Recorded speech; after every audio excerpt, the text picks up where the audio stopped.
जय हिंद दोस्तों, वेलकम है आपका ज्वाइन आर्मी यूट्यूब चैनल पे। जैसा भाइयों को पता होगा कि जो इस वीडियो पे कमेंट किए थे या फिर शॉर्ट्स पे कमेंट किए थे, उनको मैंने कमेंट में बता दिया था कि आप टेंशन ना ले, वरीड ना हो। मैं जल्द ही ज्वाइन आर्मी यूट्यूब चैनल पे क्लास लेकर आ रहा हूँ, जो कि totally Indian army nursing assistant, Agniveer and army technical trade के लिए होंगे।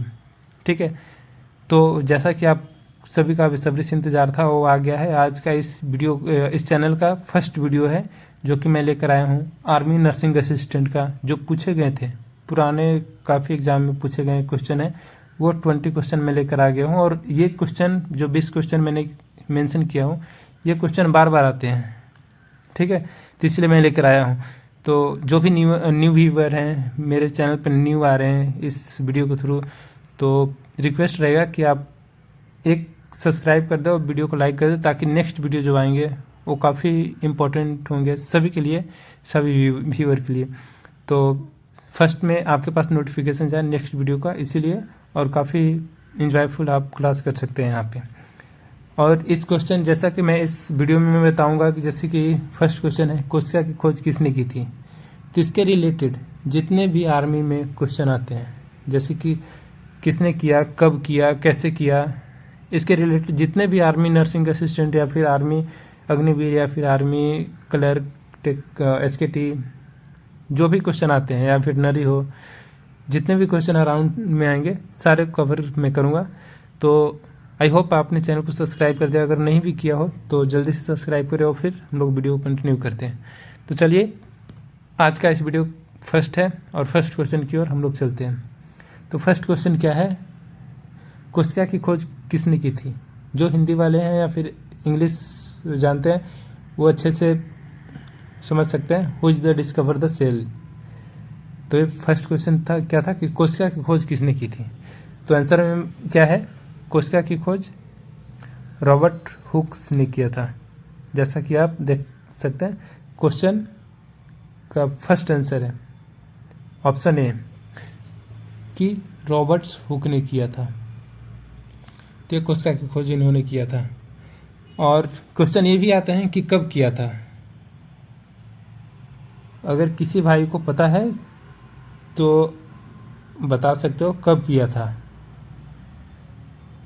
तो किया था 1665 में, 1665 ईस्वी। ठीक है, तो 1665 ईस्वी में कोशिका की खोज किया था।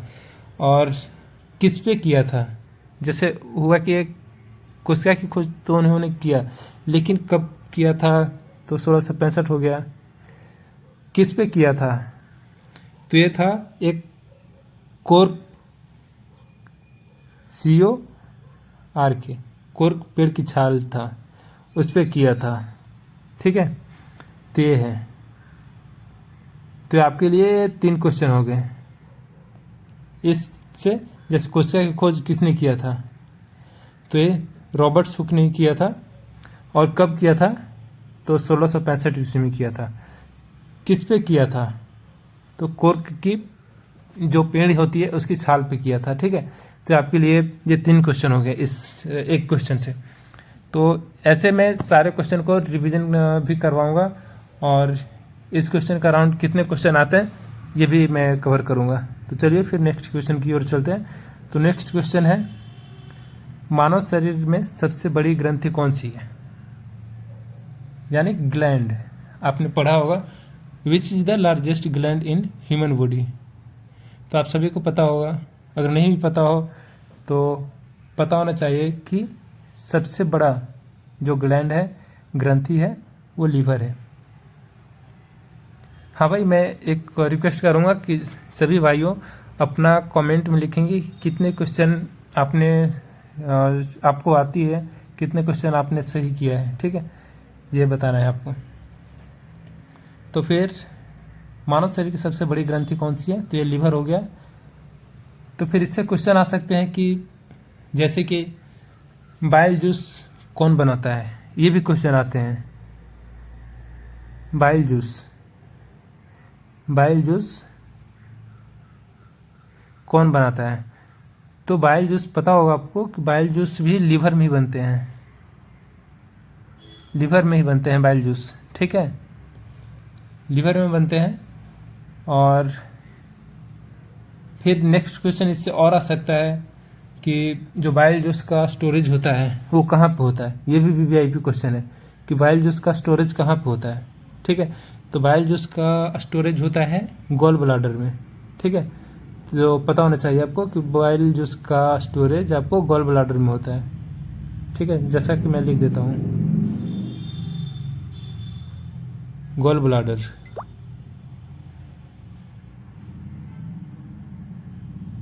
तो बाइल जूस का स्टोरेज कहाँ होता है? गॉल ब्लाडर में। कि मैं बता दूं कि बाइल जूस का स्टोरेज गॉल ब्लाडर में होता है, ठीक है, गॉल ब्लाडर। तो यहाँ पे बाइल जूस का स्टोरेज होता है, ठीक है। तो इससे भी 3 क्वेश्चन हो गए कि मानव शरीर की सबसे बड़ी ग्रंथि कौन सी है?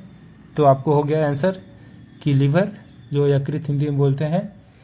और बाइल जूस कौन बनाता है? तो बाइल जूस कौन बनाता है? लीवर बनाता है। ये दूसरा क्वेश्चन हो गया। और बाइल जूस का स्टोरेज कहाँ पे होता है? तो बाइल जूस का स्टोरेज होता है कहाँ पे? गॉल ब्लाडर में। ये हो गया तीसरी क्वेश्चन, ठीक है, ये हो गया तीसरी क्वेश्चन। तो इससे भी 3 क्वेश्चन हो गए। फिर नेक्स्ट चलेंगे तीसरा क्वेश्चन पे। तीसरा क्वेश्चन क्या है? कोशिका का पावर हाउस किसे कहते हैं? तो आई होप आप लोग को आता होगा, अगर अच्छे से आप तैयारी कर रहे हैं कि कोशिका का पावर हाउस। ये काफ़ी वीवीआईपी क्वेश्चन है, काफ़ी बार जीडी में भी पूछा गया है, टेक्निकल जैसे इसके ट्रीटमेंट्स ये सब में पूछे गए हैं। तो कोशिका का पावर हाउस किसे कहते हैं? कोशिका का पावर हाउस माइटोकॉन्ड्रिया को कहते हैं। माइटोकॉन्ड्रिया क्या है? कोशिका का पावर हाउस है, यहीं से पावर जनरेट होते हैं कोशिका के लिए। फिर इससे एक और भी वीआईपी क्वेश्चन क्या आते हैं कि एटीपी, आपने नाम सुना होगा शायद, एटीपी। एटीपी का फुल फॉर्म क्या है?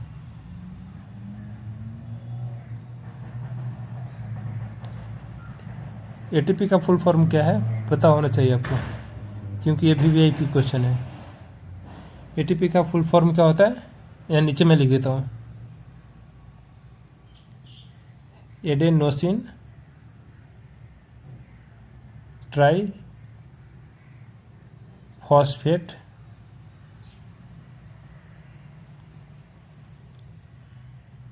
ये होते हैं, एडिनोसिन ट्राईफॉस्फेट। ये क्या हुआ?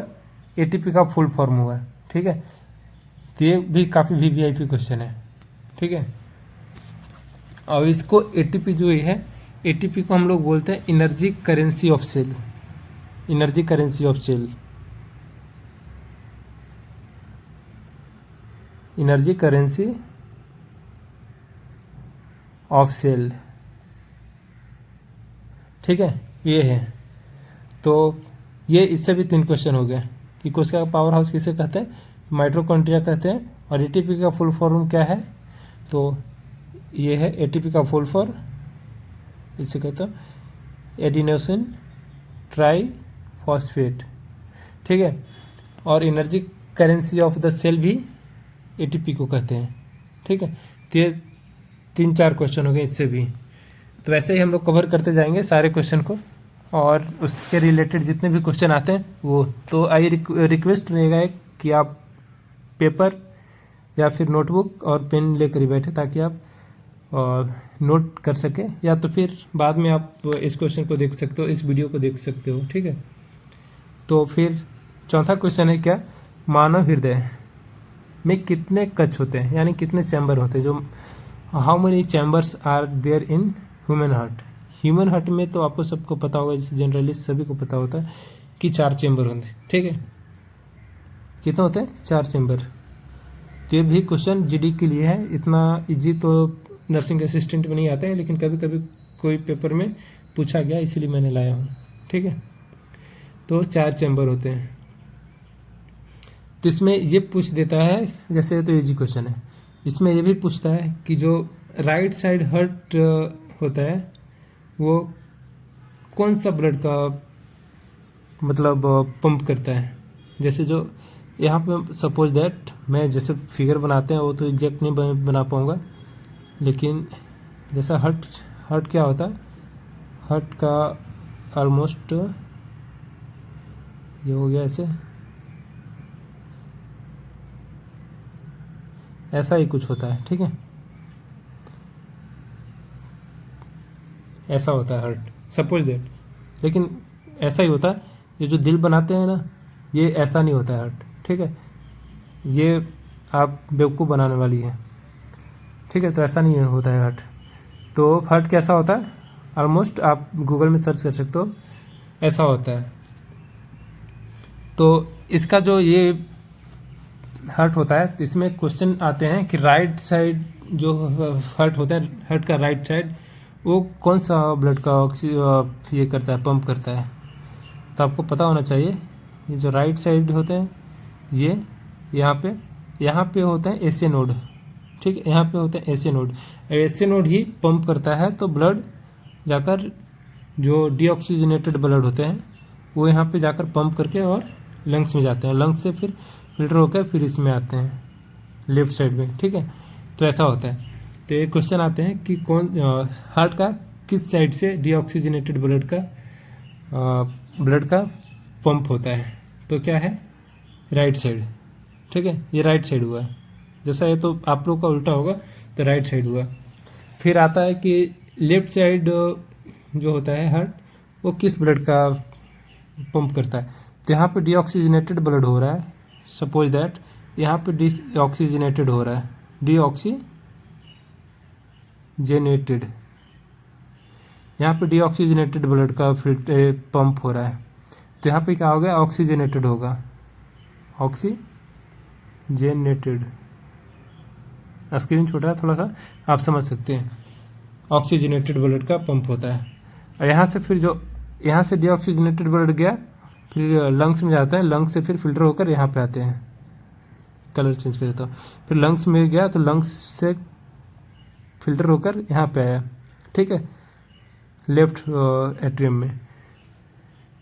तो यहाँ से फिल्टर जो ब्लड है यहाँ से फिर पंप होते हैं, तो यहाँ से पंप होकर फिर बाहर जाता है, बॉडी पूरे बॉडी में जाता है, ठीक है, यहाँ से पंप होकर पूरे बॉडी में जाता है, तो ऐसा होता है। तो आई होप समझ सकते हैं।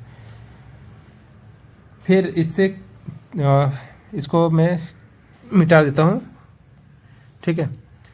फिर थर्ड क्वेश्चन क्या हो सकता है, हार्ट का वेट कितना होता है, हार्ट का वेट कितना होता है। किसी को अगर पता है तो कमेंट बॉक्स में लिख सकते हैं कि हार्ट का जो होता है वेट कितना होता है। तो वेट होता है उसका कितना, 300 ग्राम, 300 ग्राम्स, ठीक है, ये हार्ट का वेट होता है। फिर नेक्स्ट क्वेश्चन की ओर चलते हैं। नेक्स्ट क्वेश्चन क्या है, पांचवा, रक्त का लाल रंग किसके कारण होता है। ये भी पता होगा आप सभी को कि रक्त का जो लाल रंग होता है वो क्यों होता है, हीमोग्लोबिन के कारण। किसके कारण, हीमोग्लोबिन, हीमोग्लोबिन इसमें होता है, जिसमें हीमोग्लोबिन में दो है, हीम और ग्लोबिन, हीम और ग्लोबिन, ठीक है। हीम में क्या है, हीम क्या है, ये आयरन है, और ये ग्लोबिन क्या है, प्रोटीन है।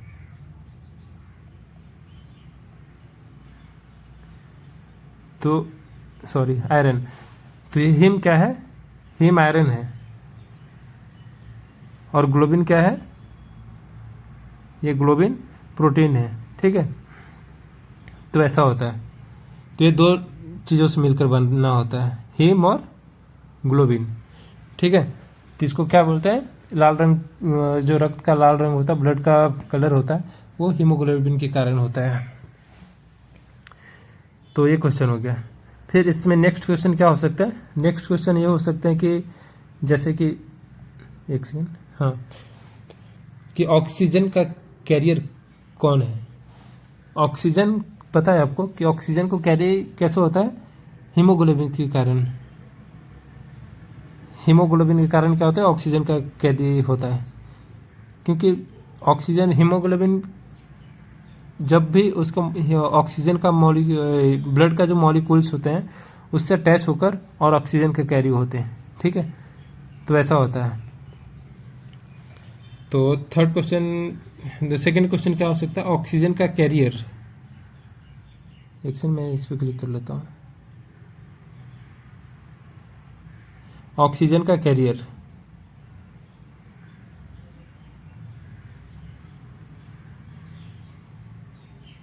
ऑक्सीजन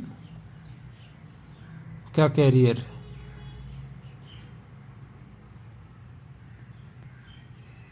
ऑक्सीजन का कैरियर कौन सा होता है, हीमोग्लोबिन।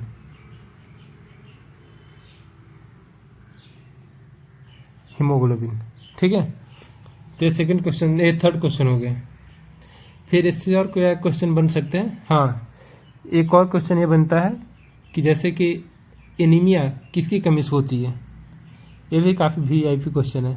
एनीमिया, एनीमिया सभी सुना होगा कभी, ANEMIA, एनीमिया। एनीमिया किसकी कमी से होती है, वो होती है हीमोग्लोबिन के कारण।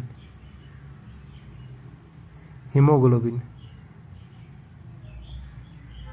हीमोग्लोबिन के कारण होता है एनीमिया, ठीक है।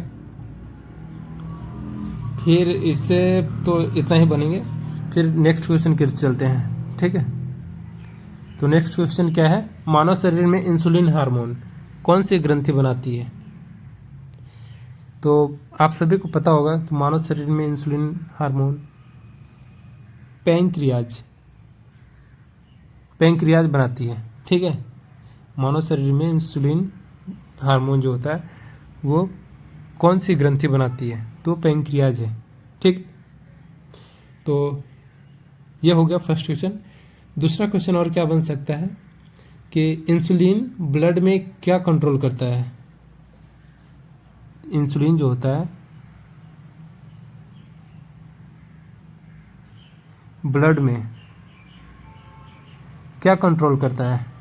तो इंसुलिन ब्लड में जो जैसे आपने सुना हो कि किसी को डायबिटीज हो गया तो वो इंसुलिन ही रेगुलेट करता है, ठीक है। तो इंसुलिन ब्लड में क्या कंट्रोल करता है, तो वो ब्लड शुगर हो गया, ब्लड शुगर। इंसुलिन ब्लड में क्या रेगुलेट करता है, वो ब्लड शुगर को कंट्रोल करता है, ठीक है। फिर नेक्स्ट क्वेश्चन इससे क्या आ सकते हैं, नेक्स्ट क्वेश्चन आ सकते हैं इसमें कि डायबिटीज किस हार्मोन की कमी से होता है। डायबिटीज जो होता है, डायबिटीज किस हार्मोन की कमी से होता है।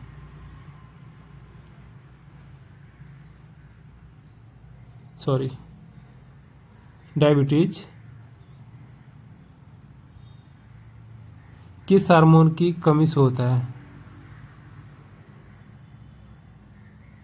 हिंदी में समझ लेना थोड़ा, तो फिर इंग्लिश में अगर चाहो तो इंग्लिश में लिख दूंगा मैं, ठीक है।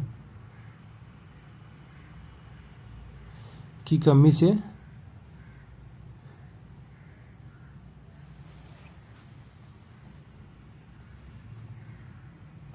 होता है। तो इंसुलिन जो होता है वो किस हार्मोन की कमी से होता है। तो इंसुलिन जो होता है, सॉरी, डायबिटीज किस हार्मोन की कमी से होता है, तो वो होता है इंसुलिन। जैसा कि ये इंसुलिन है, यहाँ पे देख सकते हो आप, इंसुलिन जो डायबिटीज होता है वो इंसुलिन की कमी से होता है। फिर नेक्स्ट क्वेश्चन क्या आ सकते हैं, नेक्स्ट क्वेश्चन आ सकते हैं कि पैंक्रियाज के सेल का नाम क्या है। जो पैंक्रियाज होता है, ये जो पैंक्रियाज है इसका सेल्स का नाम क्या है। ये आपने शायद, आपके लिए थोड़ी सी भास्ट होगा, काफ़ी बंदों ने सुने होंगे कि जो पैंक्रियाज का सेल है उसको क्या बोलते हैं, जिसको बोलते हैं आइसोलेट्स ऑफ लैंगरहैंस।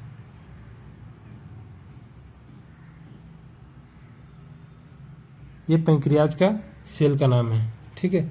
तो ऐड कर लेना क्योंकि ये आपके लिए थोड़ा सा हो सकता है कि नया हो, ठीक है। तो ये आप ऐड कर लेना कि पैंक्रियाज का सेल्स का नाम आइसोलेट्स ऑफ लैंगरहैंस है। फिर नेक्स्ट क्वेश्चन क्या है सातवां क्वेश्चन क्या होंगे? सातवां क्वेश्चन हो जाएगा कि पौधे में प्रकाश संश्लेषण कहाँ होता है? पौधे में प्रकाश संश्लेषण कहाँ होता है? तो पौधे में प्रकाश संश्लेषण कहाँ होता है? क्लोरोप्लास्ट, ये जो क्लोरोप्लास्ट होते हैं यहाँ पे पौधे में प्रकाश संश्लेषण होता है। इसी के थ्रू पौधे में जो होता है वो फोटोसिंथेसिस होता है। फोटोसिंथेसिस क्या बोलते हैं? प्रकाश संश्लेषण। तो ठीक है, पौधे में यहाँ पे प्रकाश संश्लेषण होता है वो क्लोरोप्लास्ट में होता है, जैसे कि आप नीचे देख सकते हो, हरित लवक जिसको बोलते हैं। ठीक है, ये इसको हिंदी में हरित लवक बोलते हैं। तो ये हो गया। तो इससे एक्सपेक्टेड क्वेश्चन क्या हो सकता है? इससे एक्सपेक्टेड क्वेश्चन ये हो सकता है कि जो ग्रीन पिगमेंट होता है, जो पौधे की पत्तियां ग्रीन कैसे होती है? जो ग्रीन पिगमेंट होता है, पिगमेंट मतलब क्या होता है? रंग। जो ग्रीन पिगमेंट्स होते हैं पौधे में, जो पौधे की पत्तियां हरी कैसे होता है? वो होता है क्लोरोफिल के कारण। कैसे? सॉरी, इसका मैं गलत लिख दिया। वो होता है कैसे? क्लोरोफिल। क्लोरोफिल्स के कारण होता है पौधे की पत्तियां ग्रीन होती है। ठीक है, तो एक ये क्वेश्चन हो गया। फिर ये हो सकते हैं कि जैसे प्रकाश संश्लेषण जो होता है, प्रकाश संश्लेषण, उसका रॉ मटेरियल क्या होता है? तो उसका रॉ मटेरियल ये तो आ नहीं सकता, लेकिन मैं जस्ट ऐसे बता देता हूँ कि जो प्रकाश संश्लेषण का रॉ मटेरियल यानी कच्चा पदार्थ, जो हिंदी भाषी है उसके लिए होगा कि कच्चा जो प्रकाश संश्लेषण का कच्चा पदार्थ क्या होता है?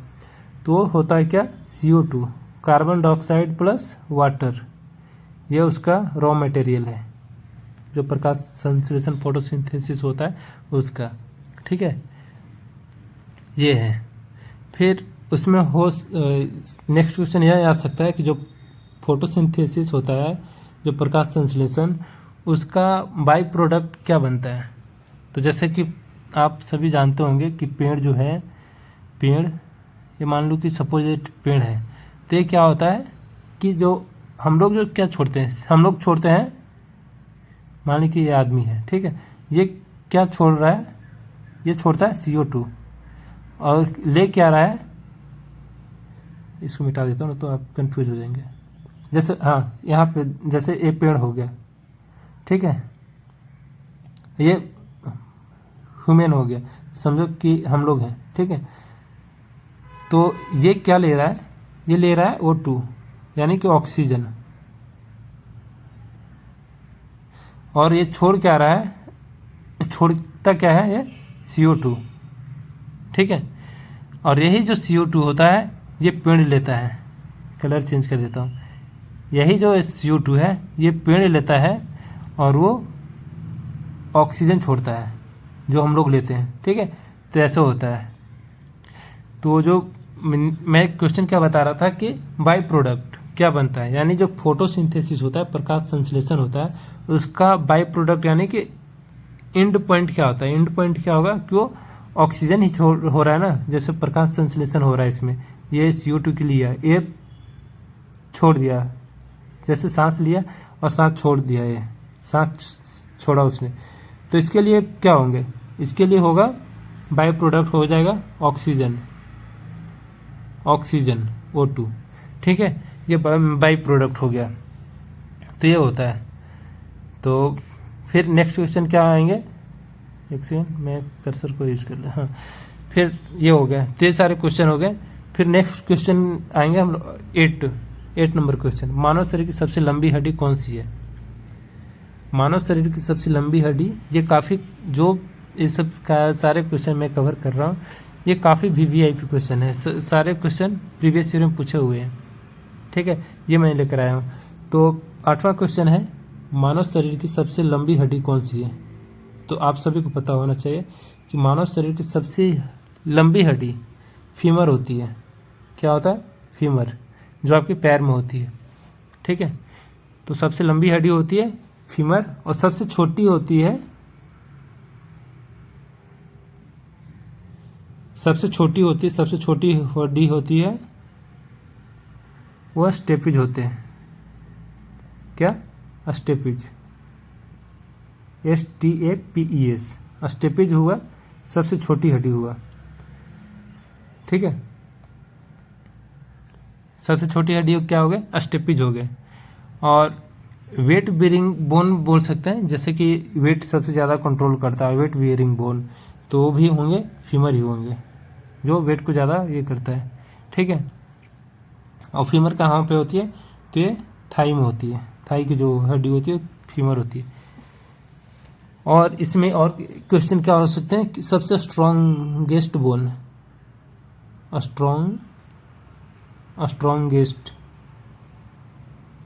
स्ट्रॉन्गेस्ट यानी सबसे मजबूत बोन वो कौन सी होती है?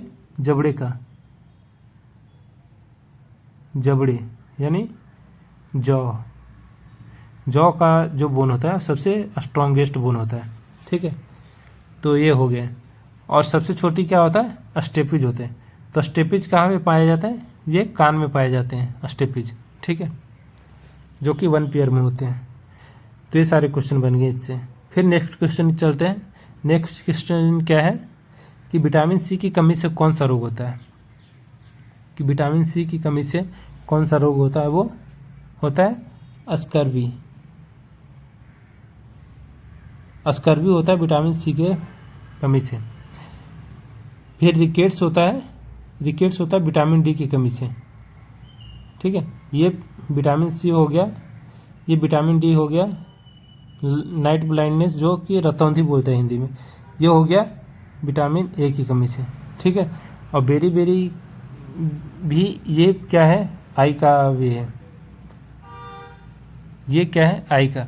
ठीक है, तो ये सारे क्वेश्चन बन गए। तो फिर इससे नेक्स्ट होते हैं क्या? नेक्स्ट अगर क्वेश्चन अगर इस पे एक्सपेक्टेड हो सकता है और क्या हो सकता है कि विटामिन सी का केमिकल नेम क्या है? तो ये भी काफ़ी वीआईपी क्वेश्चन है कि विटामिन सी का केमिकल नेम होता है एस्कॉर्बिक एसिड। क्या होता है? एस्कॉर्बिक एसिड, जो कि विटामिन सी का केमिकल नेम है। विटामिन सी का सोर्स क्या होते हैं? मतलब कहाँ से आते हैं विटामिन सी? विटामिन सी जो है, कलर चेंज करता हूँ, विटामिन सी होते हैं वो कहाँ से आते हैं? तो वो होते हैं जो खट्टा फ्रूट होते हैं। जैसे कि खट्टा फ्रूट में आप सबसे ज़्यादा क्या होते हैं कि साइट्रस, उसको साइट्रस फ्रूट भी बोलते हैं। एक क्वेश्चन भी आया है कई बार जीडी के क्वेश्चन में, जीडी के पेपर में। ठीक है, ये हो गया साइट्रस फ्रूट यानी कि खट्टे जो फल होते हैं ना वो। तो इसमें ज़्यादा हो जाएंगे ऑरेंज हो जाएंगे, लेमन हो जाएंगे, और एक आंवला हो जाएगा। ये सारे हो जाएंगे। एस्कॉर्बिक एसिड इसमें पाया जाता है सारे में, ऑरेंज, आंवला और लेमन में। ठीक है, तो ये सारे हो गए। तो ये सब सारे क्वेश्चन बन सकते हैं इससे, तो इतना ही है। ठीक है, फिर 10वां क्वेश्चन क्या है? 10वां क्वेश्चन है मानव शरीर में सामान्य रक्तचाप कितना होता है? यानी कि ब्लड प्रेशर। जैसे आप लोग बोलते हैं कि ब्लड प्रेशर हाई हो गया मेरा, तो ये उसका हिंदी क्या होता है? रक्तचाप, यानी कि ब्लड का फ्लो। वेन में जो होते हैं ना आर्टरी और वेन, उसमें ब्लड का फ्लो कितना होता है? ठीक है, तो वो होता है क्या? एवरेज जो होता है, जो नॉर्मल होता है, वो 120/80 mmHg। Hg का फुल फॉर्म क्या है? पारा। ठीक है, Hg का फुल फॉर्म क्या है? पारा। ठीक है, तो ये होते हैं। तो इसमें जो 120 है, मैं इसको मिटा देता हूँ। इसमें जो 120 है, 120/80 mmHg।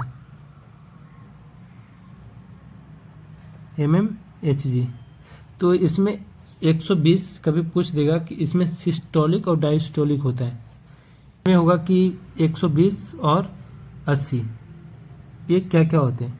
तो 120 में क्या होंगे, सिस्टोलिक होते हैं, ये सिस्टोलिक। और ये 80 क्या होता है, ये डायस्टोलिक होते हैं। एक सेकंड इसको मिटा देता हूँ।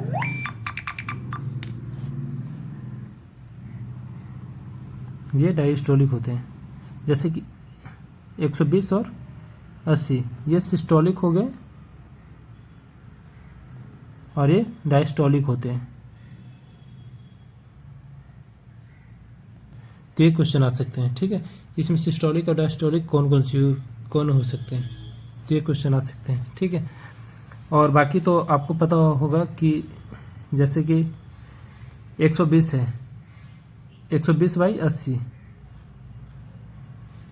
इससे अगर नीचे आया तो इसको क्या बोलते हैं, लो ब्लड प्रेशर, ठीक है। 120/80 से नीचे आया, जैसे 120/80 से नीचे आएगा तो इसको क्या बोलेंगे, लो ब्लड प्रेशर, यानी कि लो बीपी। और अगर इससे ऊपर जाए तो इसको क्या बोलेंगे, हाई बीपी। तो ये जस्ट एक आइडिया के लिए बता दिया, क्वेश्चन आते नहीं है, ठीक है, कि हाई बीपी और लो बीपी क्या होता है, ठीक है। तो फिर नेक्स्ट क्वेश्चन की ओर चलेंगे। नेक्स्ट क्वेश्चन क्या है कि डीएनए का पूरा नाम क्या है। हाँ, ये भी क्वेश्चन काफ़ी वीआईपी है कि डीएनए का फुल फॉर्म क्या होता है। तो है क्या, डीऑक्सीराइबो न्यूक्लिक एसिड, जो कि ऑप्शन ए में है, deoxyribo nucleic acid, option A. तो डीएनए का फुल फॉर्म बोलते हैं। फिर इसमें होगा कि आरएनए का फुल फॉर्म क्या है, ये भी क्वेश्चन काफ़ी वीवीआईपी है। आरएनए का फुल फॉर्म, तो इसका क्या होगा, राइबो न्यूक्लिक, सॉरी एक second,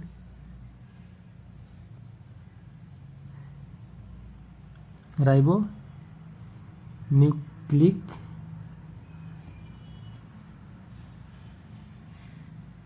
acid, ribo nucleic acid, ये आरएनए का फुल फॉर्म है, ठीक है। ये आरएनए का फुल फॉर्म क्या हुआ, राइबो न्यूक्लिक एसिड, ये हुआ, ठीक है। तो इसमें और क्वेश्चन क्या हो सकते हैं, जेनेटिक मटेरियल कौन सा है। इसमें होता है कि जो अब कभी आपने सुना होगा वंशानुगत, यानी जेनेटिक मटेरियल जो होता है वो कैसे आते हैं, मम्मी जैसे मदर हो गए और ये फादर हो गए, ठीक है। तो ये मदर फादर से एक जेनेटिक मटेरियल आता है, जैसे कि किसी का बोलते हैं कि मम्मी की तरह गया या फिर पापा की तरह गया। ये कहाँ से आते हैं, तो ये आते हैं जो होते हैं डीएनए से ही आते हैं, डीएनए से, डीऑक्सी राइबो न्यूक्लिक एसिड, ये डीएनए से आते हैं, ठीक है। फिर इससे और क्या हो सकते हैं कि डीएनए, फिर हाँ, ये इससे क्वेश्चन और आ सकते हैं कि डीएनए कहाँ होता है, तो क्या कहाँ होता है, न्यूक्लियस में होता है,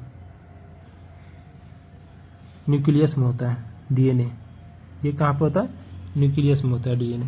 तो ये क्वेश्चन आ सकते हैं, इतने सारे क्वेश्चन बन सकते हैं, ठीक है। आई होप सबको समझ में आ रहा हो। फिर चलेंगे 12 क्वेश्चन की ओर। तो 12वें क्वेश्चन क्या है, मानव शरीर में कितनी जोड़ी रिब्स होती है, कितनी जोड़ी, यानी कि जैसे कि ये मानव रिब्स है, समझो कि सपोज दैट ये मानव रिब्स है, तो ऐसे ये क्या है, रिब्स, जिसको हम लोग पसलियाँ भी बोलते हैं, ठीक है, जो चेस्ट पे होते हैं।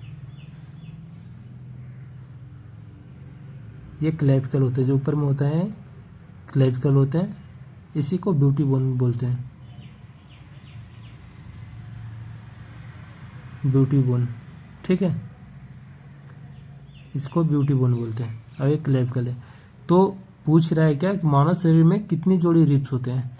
तो जोड़ी का मतलब क्या हुआ है, एक ये हो गया, एक ये हो गया, जैसे कि एक ये हो गया और एक ये हो गया, तो ये कितनी जोड़ी हुआ, एक जोड़ी, ठीक है, क्योंकि ये अलग अलग होते हैं ना, तो एक जोड़ी हुए, इसको दो मत काउंट करना आप।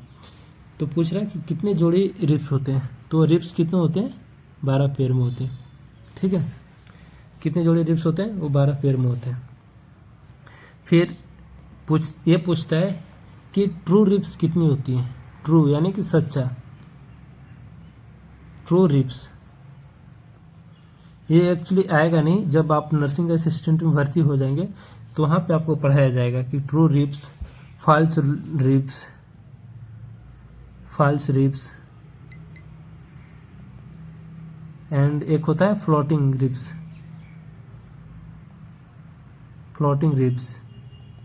ठीक है, ये सब एक्चुअली आएगा नहीं एग्जाम में, लेकिन वहाँ पे आपको ज़रूर पढ़ाया जाता है। ठीक है, तो ये कितना होता है, ट्रू रिब्स 7 होते हैं। ठीक है, रेड पेंस कर देता हूँ।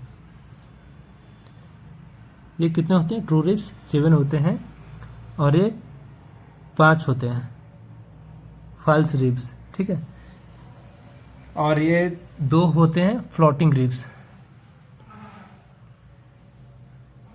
सॉरी ये 2 होते हैं फ्लोटिंग रिब्स।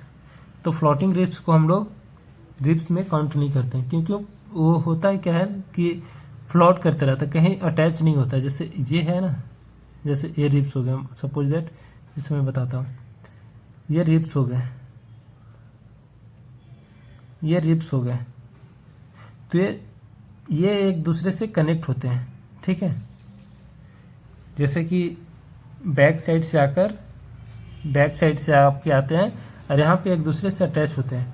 बैक साइड से आया अटैच, बैक साइड से आया और ये अटैच हो गया एक दूसरे से, ऐसे ऐसे। ठीक है, लेकिन फ्लोटिंग रिब्स में क्या होते हैं, फ्लोटिंग रिब्स में होते क्या है कि यहाँ से तो आया है, लेकिन यहाँ पे ऐसा फ्लोट करते रहता है, इसीलिए इसको फ्लोटिंग रिब्स बोलते हैं। ठीक है, ये होता है। तो ये 2 पेयर में होते हैं, ऐसे होता है, ऐसे होता है, मतलब एग्जैक्ट फिगर नहीं मैं बना पा रहा हूँ, लेकिन ऐसा ही होता है फ्लोटिंग रिब्स। ठीक है, तो यही है।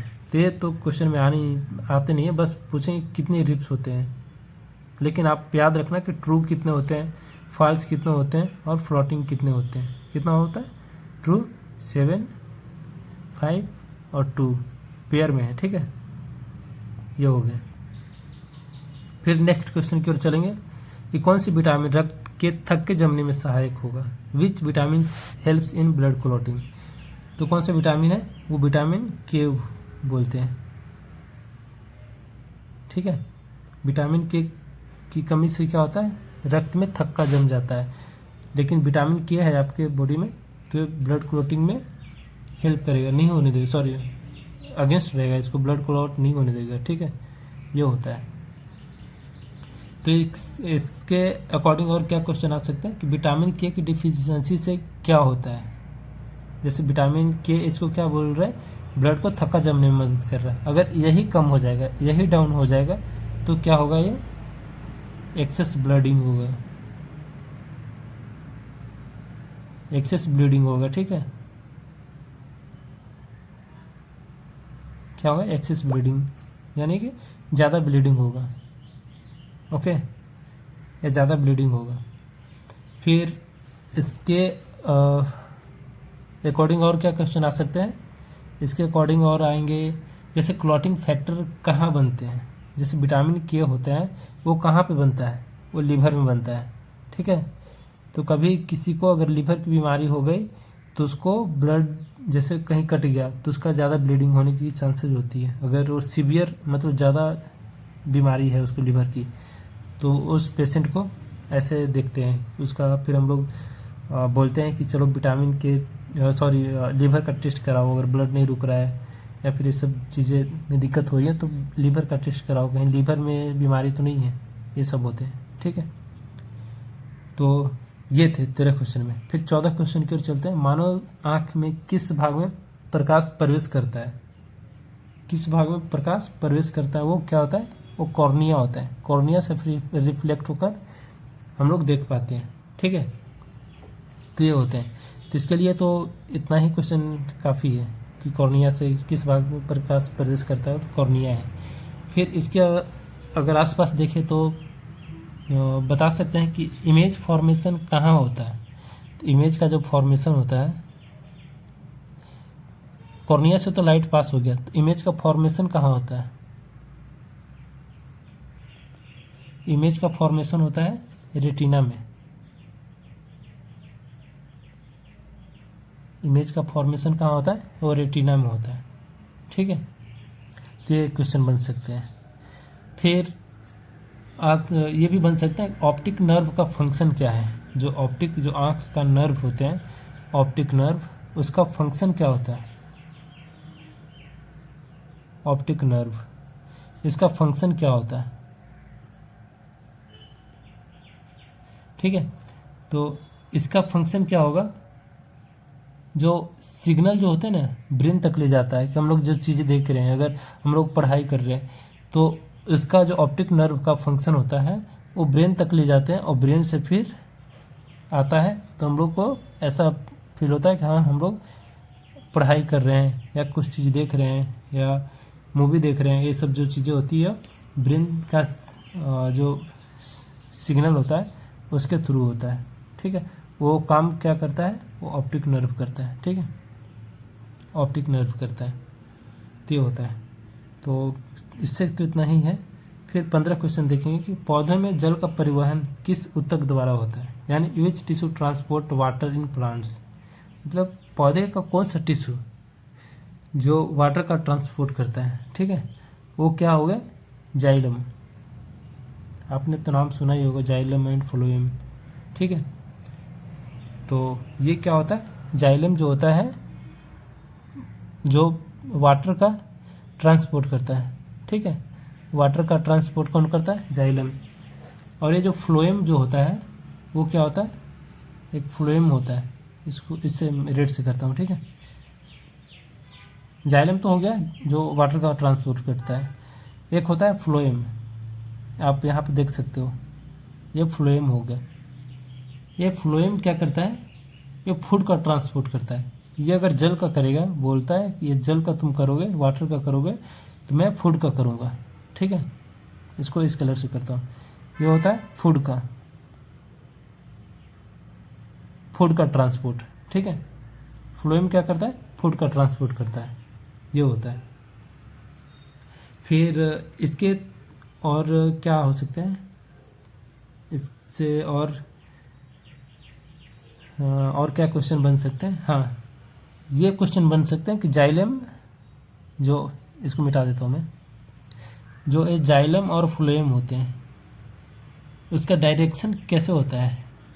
जैसे रूट, जैसे जल का और फूड का मैंने जैसे बताया, दोनों का परिवहन होता है, तो वो कैसे होता है, तो रूट से होते हैं। जैसे कि रूट मतलब क्या होगा, जड़ से हो गए लीव्स, मतलब जड़ से पत्ते की तक होते हैं, पत्ते तक, जिस जड़ से वो पत्ता तक के बीच में होता है। जैसे नीचे से, जैसे जड़ है, मान लीजिए पौधा है, सपोज दैट। ठीक है, ये पौधा हो गया, इसका रूट है। ठीक है, और यहाँ पे ऐसे ऐसे पेड़ है, ऐसे ऐसे, और यहाँ पे इसका पत्ता है। ठीक है, तो यहाँ से ऐसे जाएगा, ये कैसे जाएगा, यहाँ से ऐसे जाएगा, यहाँ से ऐसे तना के थ्रू फिर जाएगा वो कहाँ, पत्ती के पास, तो ऐसे जाएगा। ठीक है, तो ऐसा होता है। बस इतना ही इससे क्वेश्चन। फिर नेक्स्ट और क्या हो सकता है, नेक्स्ट ये हो सकता है मानव शरीर में पाचन की शुरुआत कहाँ से होती है। ये काफ़ी वीवीआईपी क्वेश्चन है, इसको आप कभी नहीं भूलना। ठीक है, कि मानव शरीर में पाचन का शुरुआत कहाँ से हुआ है, digestion start from which parts, तो होगा माउथ से। ठीक है, माउथ से होंगे क्या, पाचन का स्टार्ट। ठीक है, यहाँ से। तो ये काफ़ी वीवीआईपी क्वेश्चन है। वो क्यों होता है, क्योंकि एमाइलेज होता है लार में, जो सलाइवा होता है वहाँ पे एमाइलेज होते हैं। तो ये एमाइलेज जो होते हैं वो भोजन को पाचन में स्टार्ट करता है, यहीं से पाचन जो थोड़ा बहुत बैक्टीरिया होंगे वो यहाँ से किल करके और आगे फर्दर ट्रांसपोर्ट के लिए भेजता है। ठीक है, तो ये हो गया। फिर एक और क्वेश्चन ये बन सकते हैं कि प्रोटीन डाइजेशन कहाँ होता है। जैसे ये भी क्वेश्चन आता है कि प्रोटीन डाइजेशन कहाँ पे होता है।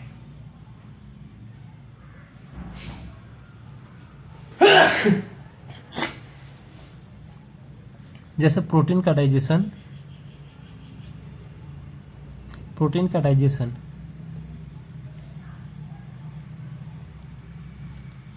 प्रोटीन का डाइजेशन कहाँ से होता है?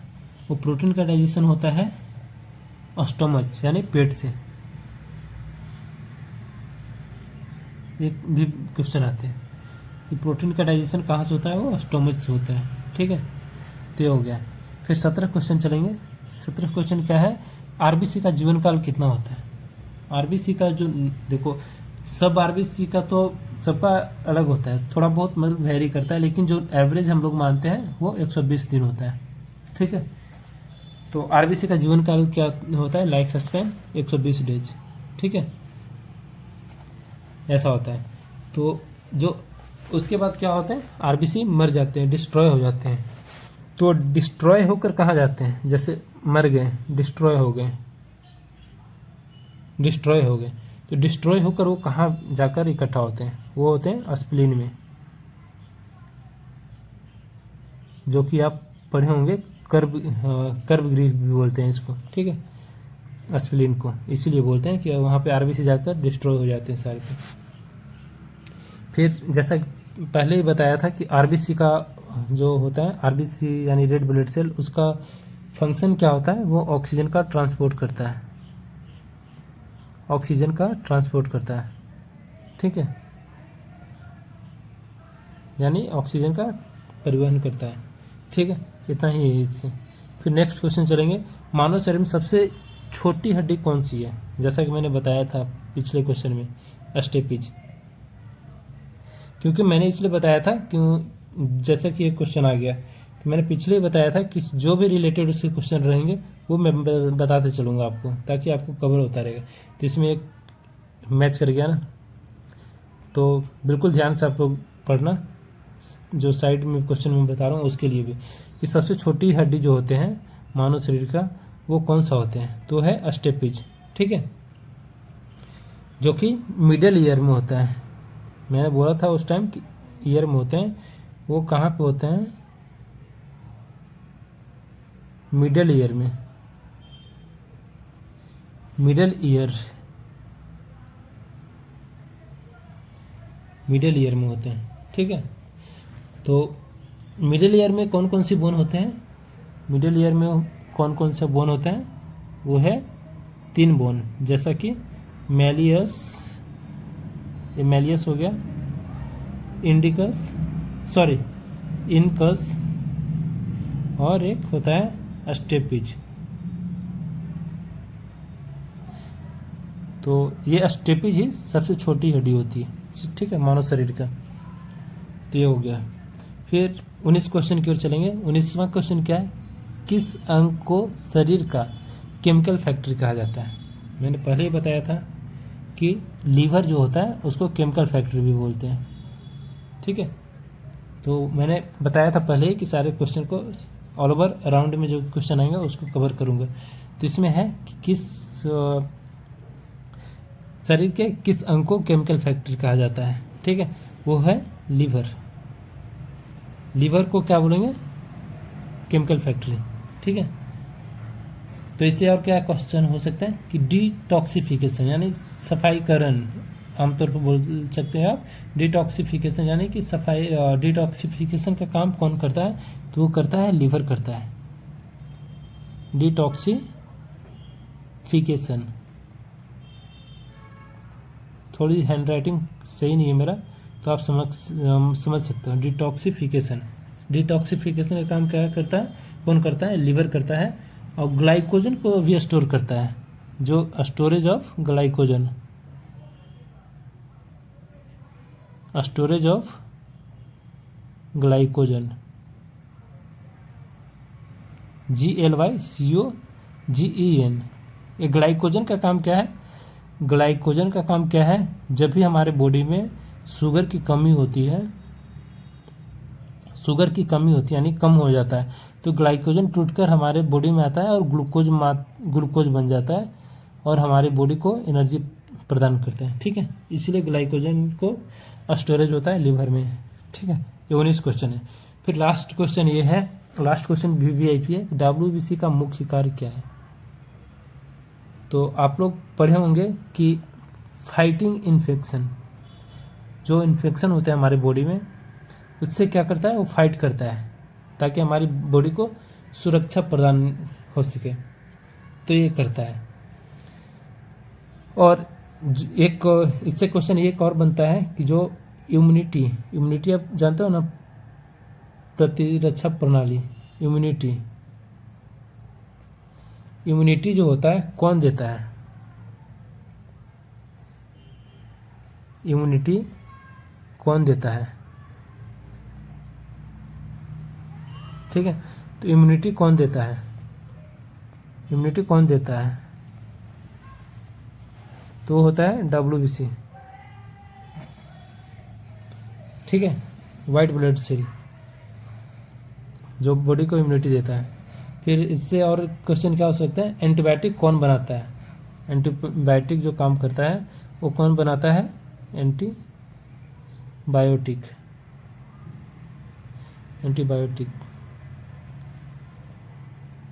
ये लिम्फोसाइट करता है। कौन करता है?